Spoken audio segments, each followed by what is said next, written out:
Radio Costa Rica, Radio Costa Rica, en el corazón de una nueva era que llevas en tu mano y con un clic escuchas nuestra radio.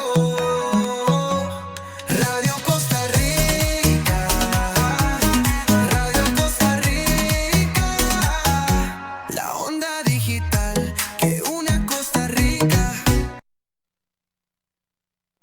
¿Alguna vez te han llamado sinvergüenza por no haber pagado una deuda? La deuda nos quita el sueño, nos aleja de la familia y nos llena de una vergüenza que no nos pertenece. En mi oficina, Anda Sinvergüenza tiene dos significados. El primero es emocional. Nadie tiene derecho a humillarte por tu situación financiera. Y el segundo es legal. Las deudas en Costa Rica no son eternas. Estar sin vergüenza no es irresponsabilidad. Es ejercer tu derecho a empezar de nuevo. Deja la culpa atrás y anda sin vergüenza.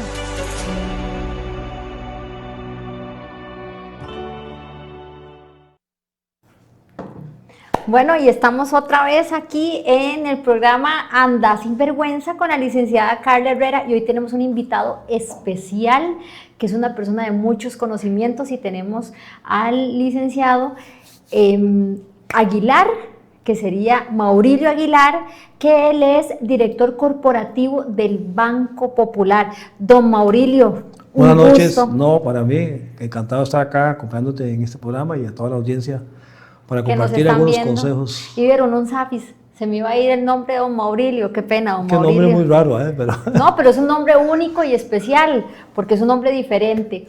Bueno, si usted está viviendo una situación financiera, no tenemos algunas veces una guía práctica o a veces no tenemos los conocimientos adecuados cuando estamos solicitando algún tipo de prestación o necesitamos alguna guía financiera. Y bueno, hoy venimos con estrategias para toda la parte operativa del sistema financiero. Y es que, don Maurilio, usted es el que ve los riesgos en el Banco Popular. Sí, yo soy encargado de ver todos los riesgos, de los riesgos financieros, operativos, tecnológicos, reputacionales. Y ciertamente cuando uno trabaja en un banco, pues hay una parte de los créditos que uno otorga que no se van a recuperar, y que uno trata de analizar, digamos, anticipadamente de cuáles perfiles de personas son los que tenían más probabilidad de no cancelar sus obligaciones. O en el caso de que entren ante una situación de problemas, buscarle alternativas para que puedan atender su obligación. Y es que yo sí tengo que decirlo, y yo siempre lo digo, Maurilio, en mis redes sociales, que a mí me quita el sombrero el Banco Popular en cuanto a la gestión de cobro. Porque viendo un expediente del Banco Popular, por ejemplo, no los deja morir. La persona fue notificada y siguen liquidando intereses y pasan los años y el Banco Popular sigue haciendo las gestiones de cobro. No he visto, don Maurilio, hoy por hoy, en los años que tengo de llevar cobro judicial, por ejemplo, que haya un expediente donde un abogado pueda solicitar una prescripción de un proceso que ya tiene una sentencia en firme, que el banco lo haya dejado con una inactividad, por ejemplo, de 4 años. Nunca he podido ver eso. Lo más que he visto es que tal vez duran 3 meses sin mover el expediente, pero escasos expedientes. Sí. Entonces, yo le digo a la gente, si van a obtener una obligación con el Banco Popular, que tengan un plan B, si no pueden pagar. Sí, sí. Vamos a ver, el tema que hoy queríamos compartir está asociado a cómo usamos instrumentos o estrategias para poder tener unas finanzas personales o familiares saludables. Verás qué interesante, yo estaba viendo una estadística y dice que a nivel mundial, de cada 3 adultos mayores, personas adultas, solamente 1 tiene conocimientos básicos de finanzas. Entonces, muchas de las situaciones que a veces afrontan las personas que se sobreendeudan o que utilizan mal sus recursos es producto de una ausencia de una educación financiera. Por eso se ha venido insistiendo desde hace varios años con introducir programas de educación financiera a nivel de las escuelas y colegios.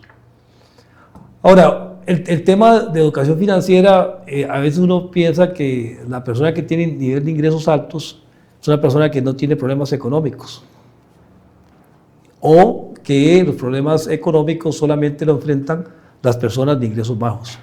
Pero igual encontramos personas de ingresos bajos que tienen muy sanas sus finanzas, son personas muy ordenadas con sus finanzas, planifican, estructuran, tienen priorizados sus gastos, diferencian entre lo que son necesidades y deseos y tratan, digamos, de que su presupuesto se asigne estrictamente a necesidades. Y también uno ve personas con nivel de ingresos importantes de 3, 4, 5 millones que pasan completamente ahogados. Entonces, el tema acá no pasa necesariamente por un tema de cuál es mi nivel de ingreso, sino de qué manera yo utilizo ese dinero. Entonces, cuando uno está hablando de finanzas personales, pues tiene que abocarse a identificar, digamos, la forma en que yo utilizo las distintas fuentes de ingreso que yo tengo. Digamos, que por lo general, digamos, es el salario, ¿eh? Sin embargo, hay muchas personas que dependen de ingresos autónomos, digamos, dependen, digamos, de lo que llamamos los trabajadores independientes o el sector informal. Entonces, y dentro de eso, quizás uno de los temas que más preocupa, bueno, que usted mencionaba, la parte judicial, es cómo se usa el crédito. El crédito no es malo per se, porque si no, todos no tendríamos trabajo. Exacto. Sino la forma en que nosotros usamos ese crédito. Debemos entender que el crédito lo que hace es tener dinero o gastar dinero que todavía no hemos ganado. O sea, que lo vamos a tener es el dinero que vamos a ganar en el futuro para pagar la deuda que estamos adquiriendo hoy, en donde lo que hicimos fue adelantar consumo. O sea, yo hoy adquirí un crédito de 5 o 10 millones de colones y tomé una decisión para invertirlo, para irme a pasear, o para viajar, comprar un carro. Ajá. Y entonces los próximos ingresos que voy a tener en los próximos años, una porción de esos ingresos voy a tener que destinarlo a pagar la cuota del préstamo. Eso implica que hacia el futuro yo voy a tener menos capacidad de consumo, o sea, voy a sacrificar consumo en el futuro. Por eso toda la discusión que se da ahora en el tema del retiro del ropa, digamos que tanta discusión que se da, que es otro tema importante, claro, que tiene que ver con educación financiera. Pero entonces cuando uno está pensando en el tema del crédito, tiene que determinar muy bien, digamos, cuál es el uso que quiere dar ese crédito. Porque hay créditos buenos y hay créditos malos, parecido de alguna manera. Un crédito de vivienda donde usted adquiere un activo que probablemente hacia adelante va a ganar plusvalía, es un endeudamiento bueno, positivo. Pero si usted toma un crédito para, como usted decía, irse de viaje, pues obviamente pues, disfruta, tiene ese valor, digamos. Y que voy a castigar mis ingresos futuros. Mis ingresos futuros por una deuda que, más allá de darme más bien algún tipo de remuneración para poder amortiguar ese crédito, más bien tengo que castigar mis ingresos. Y es donde yo lo visualizo de esta forma, que hay dos tipos de obligados. Cuando yo me obligo para sacar un activo, yo digo, mira, quiero hacerme de un activo donde me sirva a futuro para tener patrimonio. Compro una propiedad, la hipoteco, doy una prima, alquilo la propiedad y ella misma se paga sola. Sí, hay muchos que toman esa decisión y empresarios, por ejemplo. Claro, sí. Digamos, que lo ven a futuro. Por eso, porque uno tiene que pensar en términos de cuál es el propósito con el cual yo estoy adquiriendo un crédito. Si es para generar valor o es para destruir valor. El dinero es como algo vivo. Claro. Digamos, puede ayudar a agregar valor o puede llegar más bien a destruir valor. Suena como raro, pero cuando usted adquiere una deuda que está por encima de su capacidad de pago, lo que va a hacer es empezar a comerse de una manera, digamos, su nivel de ingreso periódico y va a empezar usted a buscar alternativas para tratar de tapar el hueco. Y es lo que nos pasa a la mayoría de las personas. Empezamos a buscar formas y ahí, bueno, están los mecanismos muy, digamos, muy accesibles como las tarjetas de crédito. Ahora es muy fácil, digamos, obtener créditos incluso hasta de manera virtual. Claro, firme con el dedo. Así es, entonces usted tiene crédito y muy ya está en rápido. su cuenta.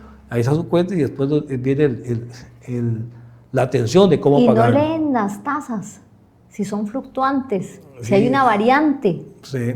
No ven, digamos, si están referenciadas, digamos, cómo se puede modificar la cuota hacia adelante. Digamos. ¿Por qué? Porque no hay educación financiera. No hay Porque, educación. digamos, no diferenciamos entre un concepto de tasa básica o tasa variable o tasa fija. Qué Sino, tremendo, don Maurilio, porque esto del tema financiero, y yo siempre, bueno, lo he expresado, que ojalá que ahora que bueno, viene este nuevo gobierno con más de 30 diputados, donde ojalá tomen en cuenta que incluyan o de alguna forma con el MEP se incluya con el Ministerio de Educación alguna materia desde el colegio, inclusive desde el colegio, debería ser desde la escuela, pero desde el colegio alguna materia sobre educación financiera, porque los costarricenses nunca hemos llevado, a menos que sea una persona que tenga bases en administración financiera, que haya estudiado algún tipo de economía o inclusive que le guste estos temas y se haya instruido de alguna forma, en el país no existe este tipo de educación y las personas sacan una tarjeta, pagan una operación de liposucción con la tarjeta, tasa cero, y vamos a ver, no está mal, que es lo que dice don Maurilio. El problema es cuando yo sobrepaso mi capacidad de pago o pago una deuda con otra deuda. sí, y es que hay que entender que toda, digamos, la estrategia de marketing y de publicidad que hoy tenemos y la facilidad de acceder, digamos, a redes sociales y a publicidad digital hace que haya mucha presión, digamos, por tratar de adquirir bienes y servicios que en verdad no estamos necesitando. Por eso yo hacía la gran diferencia entre lo que es una necesidad y lo que es un deseo. Y creo que las necesidades son elementos esenciales que requerimos para alimentarnos, para el tema de salud, para el abrigo, para el techo, ¿eh? Pero ya temas que van más allá, digamos, son deseos. Por ejemplo, si uno dice, bueno, yo tengo la necesidad de una refrigeradora, ¿puedo comprarme una refrigeradora de 250,000 pesos o de 1,5 millones? ¿Eh? Y probablemente deseo la de 1,5 millones y me dan facilidades para comprarme la de 1,5 millones. ¿Eh? Pero es lo que necesito. Pero realmente lo que necesitaba era una refri, digamos, que enfría, Claro. y que sea práctica. En el tema digamos, de los problemas financieros de las personas, pues ahí se confabulan, digamos, factores internos y factores externos. Es claro que la parte del entorno económico, cuando hay aumento de los precios de la gasolina, de los artículos que estamos consumiendo, pues eso incide sobre nuestra capacidad adquisitiva, o cuando hay aumentos de tasas de interés, o cuando la economía no está creciendo hay un desempleo que se aumenta, pues claro. Todos esos son elementos que afectan, y sobre esos factores pues tenemos muy poco espacio de actuar, digamos, nosotros como personas, como familias, pero hay una serie de factores internos que son propios de las decisiones que tomamos, y ahí hay factores de tipo psicológicos, sociales, y también, digamos, asociados fundamentalmente a lo que hablábamos de la falta de educación. Entonces, claro, la facilidad de endeudarse hace que muchos hogares o muchas personas tengan niveles de endeudamiento muy altos. Y desde jóvenes. Sí, los jóvenes también. Con su primer trabajo. Sí, apenas agarran la tarjeta, se compran, o le dan la tarjeta o tienen salario para comprarse un carro del año. Y se va la emoción y quiero el Play 5 y ay, voy a comprarme el Play 5 si yo lo pago y tal vez no pude y me hicieron un rebajo en el salario porque no hice horas extras, entonces ya no me está encajando con lo que quería. Pero don Maurilio, ya tenemos preguntas aquí que ya están haciendo. Ustedes pueden consultar, aprovechemos a don Maurilio, que es una persona de mucho conocimiento, para que realicen las consultas, ya sea por WhatsApp en el 7215-6212 que lo vamos a poner en pantalla. Si ustedes están sintonizando por medio de Facebook Live, también pueden hacer las preguntas por medio de la plataforma Facebook. Y bueno, vamos a ir a un corte comercial y ya venimos con la primera pregunta que me le hicieron a don Maurilio. Muchísimas gracias por sintonizarnos. El sobreendeudamiento se convierte en un ciclo sin fin si no aprendes a administrar tus finanzas. Aprender a utilizar las tarjetas de crédito con cabeza fría te puede evitar un cobro judicial. Ordenar tus finanzas no es rendirse, es empezar de nuevo con inteligencia.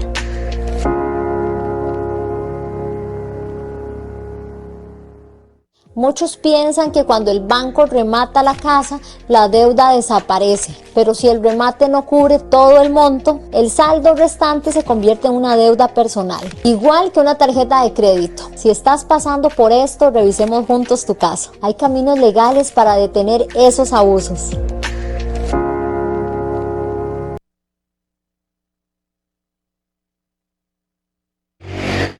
Bueno, ¿y desea usted tener algún tipo de alarma, ponerle algún accesorio que quiera en su vehículo? Bueno, contamos con pantallas para su vehículo, polarizados, la famosa dashcam. Mire, si tenemos alguna colisión, tengamos pruebas. Bueno, puede ir a Autodecoración Yuba, va a tener un 20% de descuento en cualquier accesorio, solo si dice que vio el anuncio en Radio Costa Rica. ¿Y dónde se encuentra Autodecoración Yuba?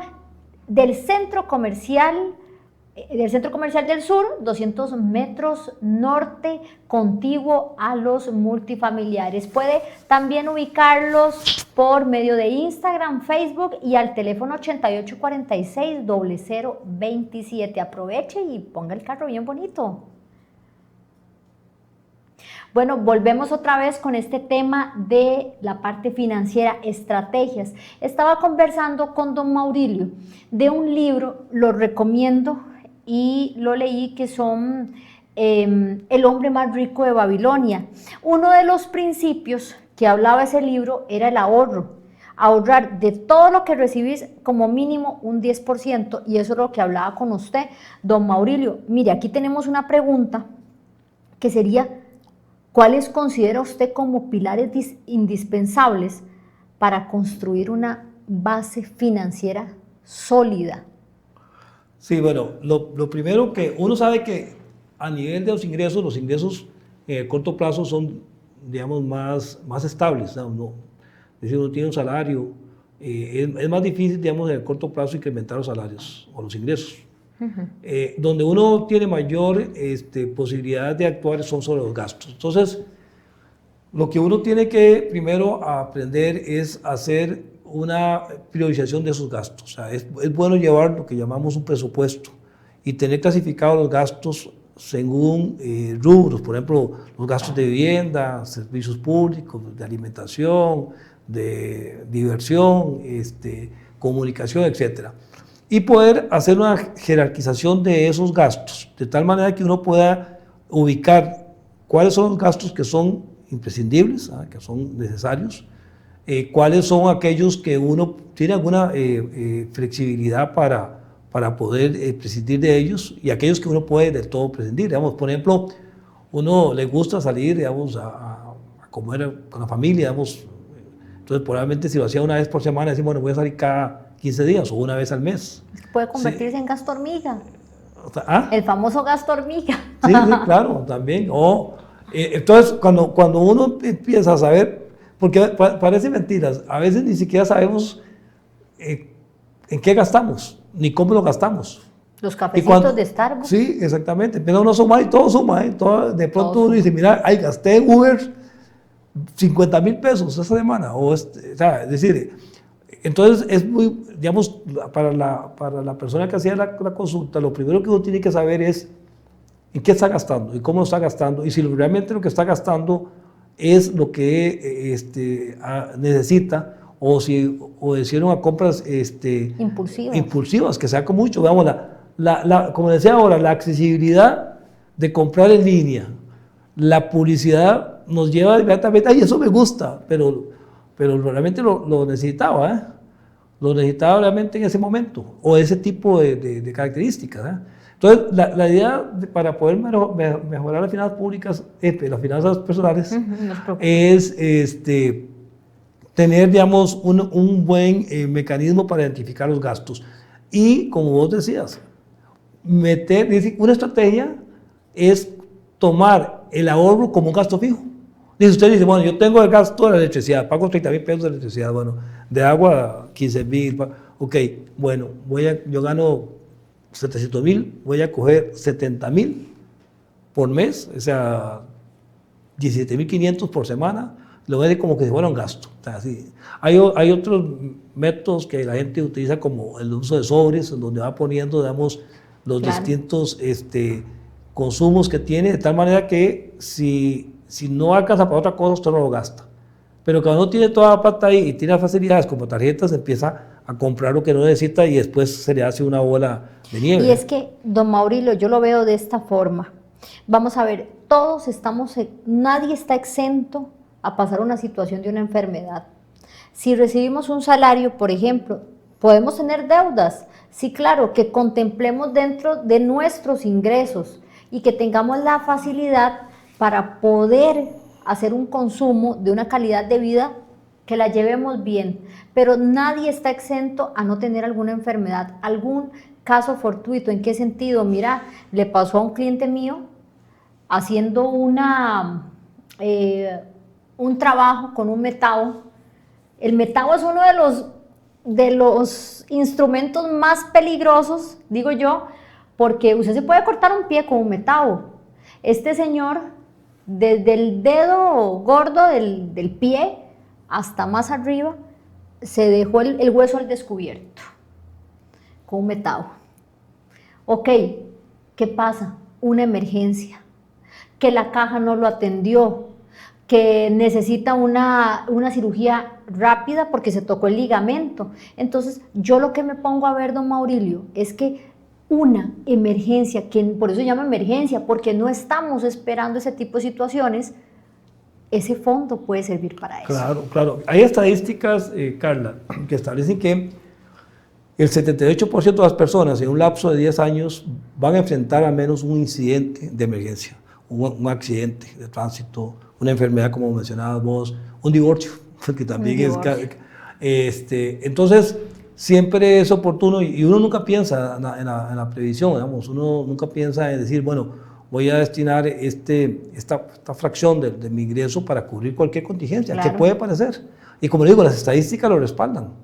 El 78% tiene, digamos, en un lapso de 10 años alguna situación de emergencia, digamos, de contingencia, que compromete, digamos, su condición económica. Que Porque usted inclusive vive, como usted seguro. vive día al día, le apareció una cuestión, una enfermedad y tiene que sacar 100,000 pesos, no los tiene, porque vive día a día. Usted está esperando que llegue el fin de mes para cubrir lo que ya gastó. Como dicen los ticos, coyó el comido, coyó el partido. Así es. Porque así lo dicen, es un dicho.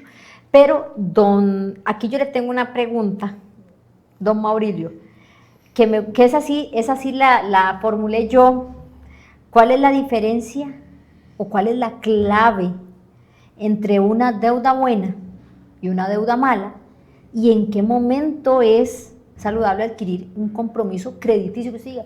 Mira, puedes hacerlo, se recomienda. Sí, ahora decíamos que el primer elemento que uno tiene que contestarse es si usted ocupa ese dinero y para qué lo ocupa. Porque de nuevo, si usted va a sacar un crédito, y si el destino de ese crédito es un plan de inversión como adquirir una casa, pues es una deuda buena, como decía, o para financiar los estudios, para ampliar la casa, para comprarse un vehículo que le permita generar ingresos, digamos, Claro. lo pone a trabajar en Uber o en alguna situación. Entonces, ese es el primer elemento. Ahora, también tenés que fijarte si tenés la capacidad para poder cubrir ese compromiso hasta su vencimiento y tener claro, digamos, que a lo largo de la cancelación de esa operación pueden pasar muchas cosas, ¿eh? Puedes quedarte sin empleo, puedes entrar también en una enfermedad. Entonces, uno tiene que tener claro que las deudas te ayudan a a poder cumplir sueños y cumplir proyectos, pero tiene que ser una deuda responsable. Una deuda responsable en el sentido de que tenga un uso que te permita generar valor, no destruir valor, y por otro lado, que tú tengas la capacidad en el futuro para poder hacerle frente a esa deuda. Ahora, una deuda mala, bueno, son deudas, digamos, con intereses muy altos, que yo destino para atender deseos, que no son necesidades, y eso pues obviamente puede llegar a comprometer mucho el nivel el uso de los ingresos futuros de esa persona, llevando incluso a niveles de altos endeudamientos. Como hay personas que ganan, y yo lo puedo decir, digamos, uno conoce, digamos, clientes en el banco que ganan 800,000 pesos y 700,000 pesos lo dedica a pagar deudas, es decir, vivir con 100,000 pesos, Sí, o a veces no, menos. sí.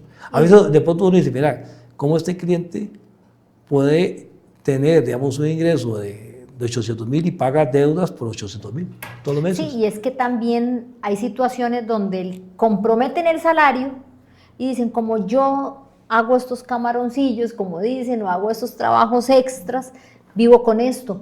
¿Qué pasaría si esta otra canasta ya nos está llenando como debería ser y nos queda solo el salario? Entonces ahí es donde es preocupante. Ahora, me surge la siguiente pregunta. Don Maurilio, usted con toda la experiencia que conlleva y que tiene, ¿qué riesgos califica el banco donde dice, este no es apto? Porque no nos vayamos tan largo. La situación de Copeservidores, los riesgos que tomaban o calificaban obligados en una prestación donde no iban a pagar, donde eran personas no aptas para tener un crédito. Sí. Vamos a ver, cuando uno valora los clientes para otorgarle un crédito, lo primero que uno sopesa es el carácter. El carácter es, digamos, cuál ha sido su historial de comportamiento de pago, cuáles son sus referencias comerciales, cómo se ha comportado, cómo ha atendido las deudas, ya para clientes o personas que ya tienen deudas, cómo se han comportado en atender sus obligaciones. Eso lo llamamos carácter, digamos, el carácter de la persona, la voluntad de pago. Porque hay gente que tiene ingresos, pero no tiene la voluntad de pago. Y hay gente que no tiene ingresos, pero tiene la voluntad de pago, busca la forma, digamos, de pagar, porque pudo haberse enfrentado a una situación de desempleo, a una emergencia, una enfermedad de un hijo, etcétera, que comprometía sus ingresos. Entonces, lo primero que uno ve es ese factor. Lo otro que uno ve es la estabilidad del ingreso. Entonces, interesa ver, digamos, cuánto tiene de elaborar una empresa, cuántos años. Como una estabilidad también. Como una estabilidad, sí. Si tiene bienes, digamos, casa o propiedades, también son elementos importantes para... Sí, que si pasa alguna situación, diga, bueno, puedo despojarme de este vehículo y pago la deuda. Sí. Y el nivel de endeudamiento, si una persona tiene niveles altos de endeudamiento, pues difícilmente se le va a otorgar un nuevo crédito. En el caso de Copeservidores, pues las políticas de otorgamiento de crédito eran muy laxas, se le otorgaba a gente con poca capacidad de pago, sumas importantes de créditos y que al final no honraron, no pudieron pagar. Exactamente. Bueno, aquí también hay que tomar en cuenta, como dice don Maurilio, la estabilidad económica de una persona y la estabilidad del comportamiento crediticio, cuando la persona, a pesar de que pasó una situación, busca los medios para pagar. De alguna otra forma, ahora existen, que me parece súper bien, estos seguros que eventualmente desempleo, seguro de que si pasa alguna situación. Yo siempre le digo a la gente que si, por ejemplo, sacaste un vehículo, ok, necesitas el vehículo nuevo, podés dar una buena prima, porque no soy de la persona que dice, bueno, saca un vehículo nuevo y mira, da esto de prima, no, por lo menos da la mitad para que te quede una cuota aceptable, porque dentro de esa cuota va el seguro que siempre va en un vehículo y podás ir llevando esa obligación, inclusive hacer pagos hacia el capital, ir a amortiguar un poco esa obligación. Y que si no puedes pagar, tengo un ahorro, lo pago. Sí, ahora, hay las personas que ya han entrado en un proceso de sobreendeudamiento, pues hay alternativas que ofrecen los bancos que pueden ayudarle, por ejemplo, refundir deudas, ¿eh? De pronto uno puede tener un saldo de 5 millones en una tarjeta con una tasa de interés del 30%, crédito de consumo de 10 millones con una tasa del 20% y uno prendario por ahí. Se le puede, digamos, buscar una refundición, pagar todo con un plazo, digamos, razonable y una tasa de interés media que hace que su cuota, digamos, si estaba que pueda pagando manejarla 300, mejor. sí, entonces buscar, digamos, refundir la deuda para que las cuotas le queden más asequibles a su nivel de ingreso. Sí, porque yo sí tengo conocimiento de que existen personas que, por ejemplo, le deben a le deben al otro, y se les hace una cuota, ya sumando todo, el monto es bastante grande, solicitan a una entidad bancaria que tal vez tenga un interés manejable, refunden todo y le queda una cuota más manejable. Y aquí un comercial para el Banco Popular, digamos, como usted menciona, digamos, el historial crediticio es un elemento muy importante y la gente que deja pagar ese historial crediticio se le ha manchado. O sea, lo que es en la SUGEP. Entonces resulta que si está manchado en niveles 2 o 3, nadie le presta. El banco tiene un programa especial en donde a ese tipo de gente que ha estado manchada se le conceden créditos. Digamos, en su dimensión social, digamos, la parte social del banco. El banco es un banco, digamos, con una connotación social, obviamente tiene la parte comercial, digamos, porque si no, no podría sobrevivir, pero tiene una parte, digamos, de las utilidades que destina, un porcentaje de utilidades destina a fondos que llamamos fondos especiales para cubrir a ese tipo de población. Obviamente gente que uno esperaría, digamos, que se embarcó, se endeudó, digamos, se reivindique. Que exactamente, darle las posibilidades de reivindicarse y ya normalizar su situación. Bueno, pero esto me interesa mucho. Ojo lo que está diciendo don Maurilio, para las personas que tal vez, porque vamos a ver, puede que una persona tenga una mala referencia, puede que una persona tenga un juicio del 2015 y tal vez ya solicitó de alguna forma la terminación del proceso, pero no se le ha terminado el proceso, o no existe una resolución de terminación. Don Maurilio, ¿qué requisitos o cuál es ese sistema que está dando el Banco Popular para aquellas personas que quisieran tener porque quieren tal vez poner un carro en Uber, como usted decía, necesitan 3 millones o necesitan... Explíquenos otra vez para aquellas personas que quieren este plan. Nosotros tenemos fondos especiales, son programas que salen, digamos, de la intermediación propia, digamos, del banco, digamos, y esos recursos, como mencioné ahora, son financiados con las utilidades del banco, o sea, ya salen del balance, y lo que pretenden es aquellos segmentos de población excluidas de la bancarización por el tema de que están manchados, porque tienen una mala referencia, etcétera, puedan acceder a un crédito. El banco le otorga con tasas de interés bastante razonables, tampoco son tasas... preferenciales no, porque si está manchado, ¿verdad? Más bien están haciendo mucho. Sí, pero la idea es darle una tasa de interés, digamos, que sea razonable, digamos, para cubrir el riesgo y el costo, digamos, de colocar esos recursos, pero le permite a la persona, como usted dice, reivindicarlo, le permite que nuevamente sea sujeto de ser bancarizado y obviamente pues le permite salir, digamos, de la situación en la cual ha entrado.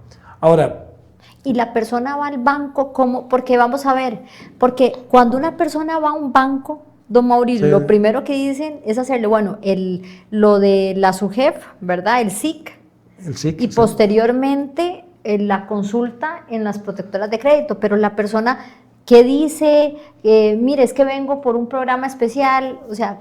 Sí, hay varios requisitos ahí que le piden a la persona, obviamente tiene que ser una persona de un cierto nivel de ingreso, no, Una estabilidad laboral. Sí, y que, digamos, muestra niveles de endeudamiento altos, eso es la condición, entonces ya ahí se filtra para llevarlo a un programa de orientación social, digamos, que mencionaba, digamos, ahí hemos colocado alrededor de 50.000 millones de colones. Incluso dentro de lo que habíamos propiciado conjuntamente con el Poder Ejecutivo había sido un programa para combatir el gota a gota, que ha sido Claro. un programa o sea, es un programa en donde realmente usted termina pagando 4 o 5 veces lo que pidió prestado en cuestiones de... Y las amenazas. Y las amenazas, los golpes, etcétera, ¿sí? Entonces nosotros sacamos esa alternativa. Es claro que no, que si alguien no puede pagar y uno como banquero llega a concluir que no puede pagar, y prestarle sería regalarle, porque yo sé que no me va a pagar. O sea, tiene que haber ciertas condiciones mínimas. ¿Tiene Pero que haber algún bien, por ejemplo, en garantía? no necesariamente. No necesariamente. Obviamente son montos bajos, pero se le presta, y esos montos bajos, digamos, conforme vaya la persona cumpliendo, pues le permite acceder a montos más altos conforme vaya pasando el tiempo. Sí, va haciéndose un buen cliente, pongámoslo de esta forma, con el banco. Y vieras que un porcentaje importante, digamos, de esa población paga. Siempre hay gente que no pague, porque siempre vamos a como encontrar no todo, se en todo, reivindican. tanto, así es, porque no aprovecharon la oportunidad. Nosotros, por ejemplo, cuando una persona entra en temas de morosidad, se le hacen arreglos de pago, que son muy importantes. Por ejemplo, usted dice, bueno, mire, y no puedo pagar. Y que eso siempre es lo que le aconsejamos a las personas, cuando están teniendo un problema para pagar, lo más importante es llegar anticipadamente al banco. Es decir, mire, yo no puedo pagar, yo quisiera seguir pagando, pero no puedo pagar, la cuota que estoy pagando no puedo pagar. Entonces el banco le dice, bueno, ahí le puedo ampliar el plazo. Usted sabe que al ampliar el plazo, baja la cuota, ¿sí? En algunos casos también se le combina con una reducción de la tasa de interés. Digamos, la reducción de la tasa de interés tiene que, digamos, justificarse un poquito más porque tiene una incidencia financiera. O lo que te mencionaba, que se refunden deudas, ¿verdad? Entonces, usted estaba pagando por 3 créditos 350.000 pesos y queda pagando 250.000, o sea, se ahorra 100.000 pesos, claro. pero así, los niveles cuando la gente tiene deudas y hace refundiciones, en verdad, la disminución que tienen las cotas que está pagando es muy importante, hasta 30%, 40%. ¿Por qué? Porque se le hace un nuevo crédito a un plazo mayor y todo refundido. Y es más accesible el monto a pagar. Bueno, vamos para un corte comercial y ya regresamos para continuar con este tema que yo creo que va a ser un segundo programa, don Maurilio, porque es un tema muy extenso y lo importante es que las personas vean, ya existe un programa con el Banco Popular y de verdad que yo les he dicho, bueno, yo como abogada litigante, yo veo la parte de cobro judicial de muchas personas, pero siempre les he dicho en mis redes sociales, a veces sí hay que dejar de pagar, otras veces no. Otras veces es importante llegar a un acuerdo más yo con el Banco Popular, de verdad, no estoy haciendo publicidad, pero al César lo que es del César. Y cuando un banco es bueno, uno tiene que decirlo. Los bancos estatales, pues, tienen la apertura muchas veces de llegar a un arreglo con los deudores. Lo que pasa es que a veces escuchamos, deje de pagar, y no es siempre cuando hay que hacer este tipo de actuaciones. Ya regresamos y seguimos con este tema tan importante. ¿Querés comprar casa de ganga en un remate judicial? Ojo, no es lo mismo que un remate bancario. Necesitas un abogado que te diga que es oportunidad y que es mejor dejar pasar. Con buen asesoramiento, con experiencia en remates judiciales, podés encontrar el hogar que tu familia merece.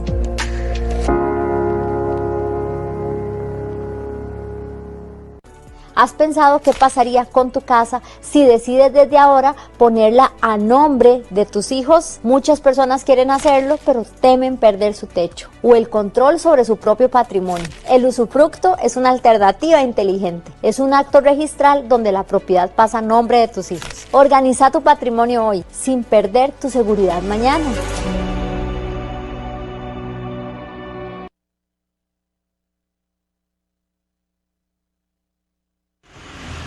Bueno, y contamos con todo tipo de accesorios. Bueno, usted quiere tener accesorios para su vehículo 4x4, racks, si desea, ya viene la época lluviosa y necesitamos los botaguas. Bueno, contamos con todo tipo de accesorios, desde llantas, aros, y lo mejor de esto es que tiene un 20% en todos los accesorios, en todos. ¿Dónde está ubicado Autodecoración Yuba? Del Centro Comercial del Sur, 200 metros al norte, contiguo a los multifamiliares. Donde está la Escuela de Policía, sigue la acera, 200 metros norte. Lo pueden contactar también en Facebook, Instagram y TikTok, y ahí pueden ver todos los trabajos de la autodecoración. Su número es 8846-0027. No olvide que lo vio en Radio Costa Rica para que le hagan ese descuento, haga el polarizado de su vehículo, la alarma, no olvide la dashcam, que es tan importante por aquello de una colisión. Puede encontrar todo en Autodecoración Yuba. Don Maurilio, qué temazo. Vean, les digo algo, me encanta este tema porque siempre he escuchado de personas, dicen que uno tiene en esta vida escuchar lo bueno y agarrar lo bueno de las personas para aprender y con humildad aprender, porque hay personas que tienen mucho conocimiento. Yo siempre he escuchado de empresarios que dicen que hay que jugar con el dinero de los bancos, no con el dinero propio. Si ustedes ven hasta personas adineradas, ellos tienen obligaciones bancarias, por ejemplo. ¿Y qué es lo que trae la obligación bancaria? Que no pagan impuesto. ¿A qué vamos con esto? Que si se está pagando un préstamo de una propiedad, no es lo mismo tener el patrimonio en un activo como esto donde se está pagando, a tener un dinero, por ejemplo, que yo tengo que declarar ese dinero. Pero cuando yo tengo una obligación, es muy diferente. No sé si me voy a entender. Sí, cuando se tiene un crédito, eso genera lo que llamamos un escudo fiscal, digamos. En mejores palabras. Las empresas, digamos, meten eso como parte de los gastos que tienen, Claro. Y baja la renta imponible, entonces entonces tiene una declaración menor, pero obviamente porque es un gasto financiero. Porque es un gasto. Y la idea es que ese crédito, pues la tasa de ese crédito sea menor que lo que le pueda sacar como rendimiento en el negocio la empresa. Claro, aquí tenemos otra pregunta y se la vamos a hacer a don Maurilio, y la pregunta es la siguiente. Dice, ¿cómo afecta la inflación el ahorro tradicional y qué medidas se pueden tomar para que el dinero no pierda el poder adquisitivo en el banco? Bueno, digamos, cuando se definen las tasas de interés, que es el precio del dinero, que es lo que se paga como recompensa por sacrificar el consumo presente y tener ese dinero para incrementar el consumo en el futuro, esa tasa siempre es, digamos, se procura que sean reales, es decir, que la tasa supere los niveles de inflación. Hoy tenemos una inflación que, bueno, podemos también otro tema, pero que tenemos ya varios meses de tener una inflación que es negativa. Sin embargo, cuando uno coge la canasta de bienes y la desgrana un poco, se da cuenta que hay algunos bienes que sí vienen creciendo de precio, ¿eh? Entonces, claro, todo depende de cuál es tu estructura de consumo, así va a ser como te afecta tu poder adquisitivo. Pero la idea de las tasas de interés es que cubran la inflación, digamos, son tasas de interés reales, y también otro mecanismo para paliar esa situación que se menciona es tener tasas de interés de los certificados a plazos, los ahorros variables, digamos, claro, que se vayan ajustando, porque en economía, digamos, los precios tratan de alinearse en lo que es el tipo de cambio, las tasas de interés y la inflación. Entonces, si hay una inflación alta, las tasas de interés nominales suben para compensar esa inflación. Y bueno, igual, digamos, uno esperaría un comportamiento del tipo de cambio, que ahora, bueno, tenemos un mercado muy sobreabundante de dólares y el tipo de cambio va hacia la baja. Y lo otro es la capitalización, o sea, es utilizar los intereses que se genera cada periodo, cada mes o cada trimestre, de acuerdo con usted pactó la tasa de interés, que en vez de gastarlos, acumularlos para que se agreguen al capital y entonces se genere un mayor rendimiento sobre un monto mayor, porque va creciendo. Qué bonito es lo bonito. A mí me encantan estos temas porque esto es del día a día, es la vida civil de una persona. Cuando estás con temas financieros, esto lo vivimos siempre, una persona que tiene un salario, un trabajador independiente. Todo el tiempo estamos tomando decisiones financieras, sin darnos cuenta, porque cuando yo le decía a alguien, bueno, cuando hablamos de finanzas, ¿de qué estamos hablando? Estamos hablando de cómo se maneja el dinero. Y todo el tiempo estamos tomando alguna decisión, pero todo, digamos, consciente o inconscientemente estamos tomando una decisión sobre nuestro dinero. O sea, estamos tomando decisiones financieras. Estamos si lo gasto, si lo ahorro, si lo invierto, el nivel de ingreso que tengo, o sea, mi flujo, si me falta, si me sobra. Estoy tomando decisiones. Entonces, y ese proceso lo tengo que aprender día a día porque no hay, lo que hablábamos al principio, una educación financiera. No es un tema, digamos, de manejar conceptos financieros como tal, digamos, que es importante, sino tener una actitud hacia administrar de manera responsable el dinero, porque ese es el tema. Sí, porque inclusive todos los días o en algún momento de nuestro día hacemos un acto de comercio. Usted va, compra o está haciendo, vende algo que no necesitaba.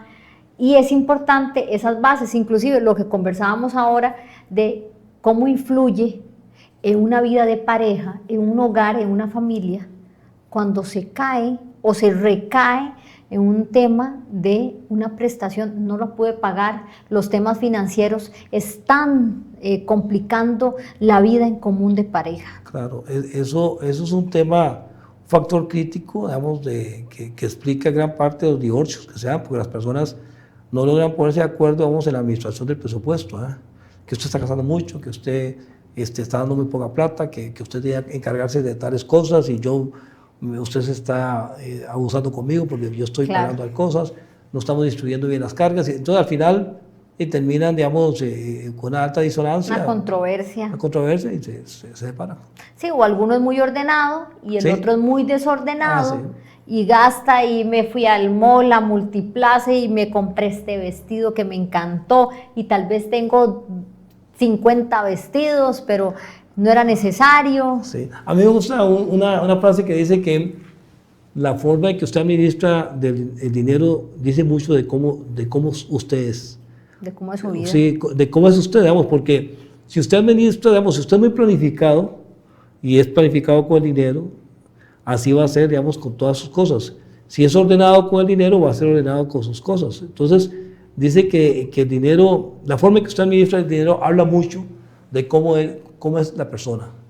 Y eso lo aprendemos porque, es decir, vivimos tan aferrados a poder completar nuestros deseos y atender, digamos, lo que nos dice la competencia o lo que nos dice las marcas, a copiar ese efecto de novismo que se da, digamos, de copiar marcas, de decir, bueno, y sin tener, digamos, las condiciones. Yo me pongo a ver, digamos, la gente de hace 40, 50 años, digamos, de los 60, 70, digamos, ellos no se preocupaban por la marca, la gente era muy sencilla. No, y usted ve, don Maurilio, personas, digámoslo de esta forma, porque es que es la realidad, usted ve personas que de verdad tienen poder adquisitivo. Estamos hablando que de verdad tienen poder adquisitivo.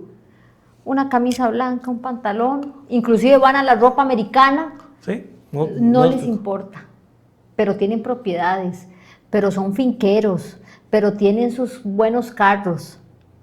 Yo voy a aplaudirle, por ejemplo, la población china que hay en el país. Usted los ve, yo tengo un cliente que anda un Lamborghini, se lo ve con ropa. Sí. Él no le preocupan las marcas.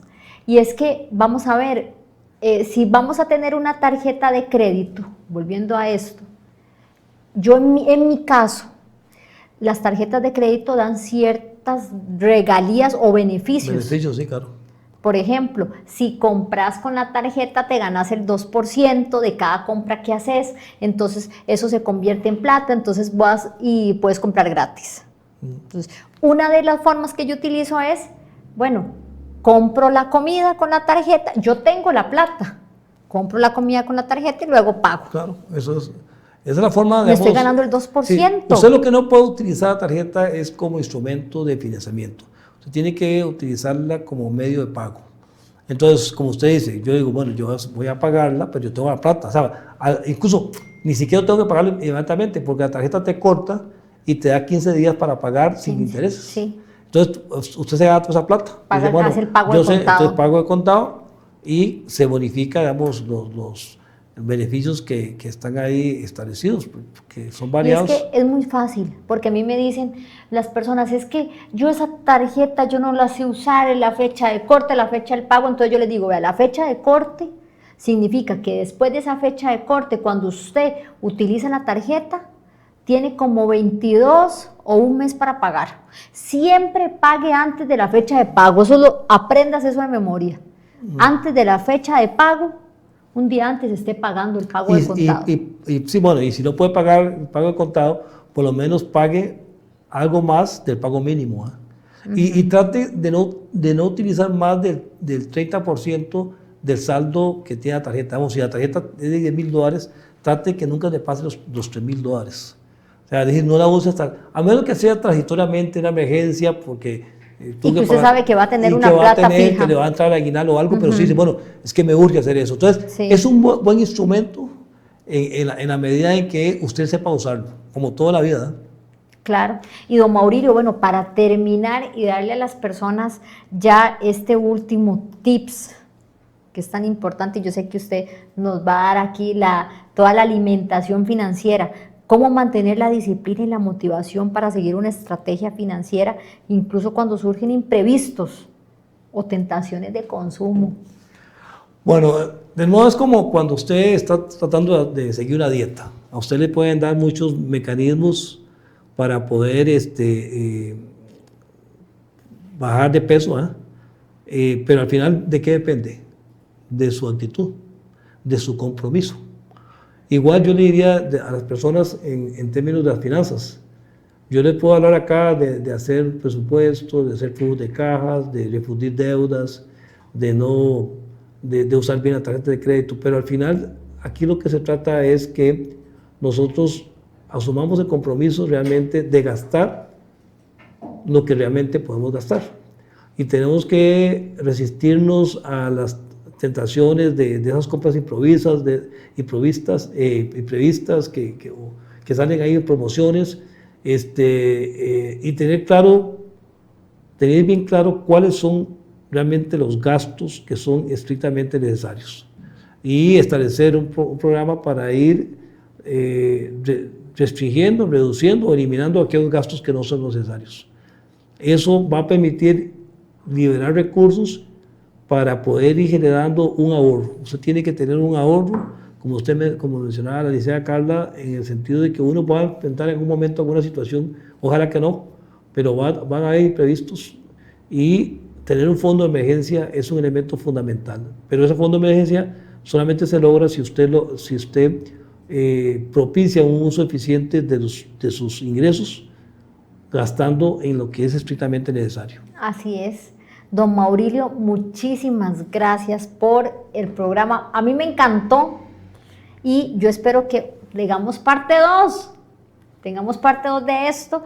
Yo lo que les puedo decir es que, bueno, con esa información tan importante, primero, ustedes ahorren. Es lo primero que todos tenemos que hacer, aunque sea un 10% de lo que ganamos, ahorren. Ese ahorro es para emergencias y situaciones imprevistos de casos fortuitos que nos pasaron. Un paseo no es un ahorro. Tener una casa que yo alquilo, que es grande y paso todo el día trabajando, puedo mermar ese monto por un alquiler más barato.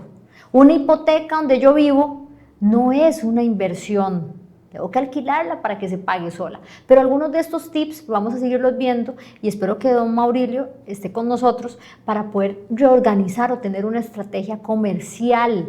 No siempre no se paga.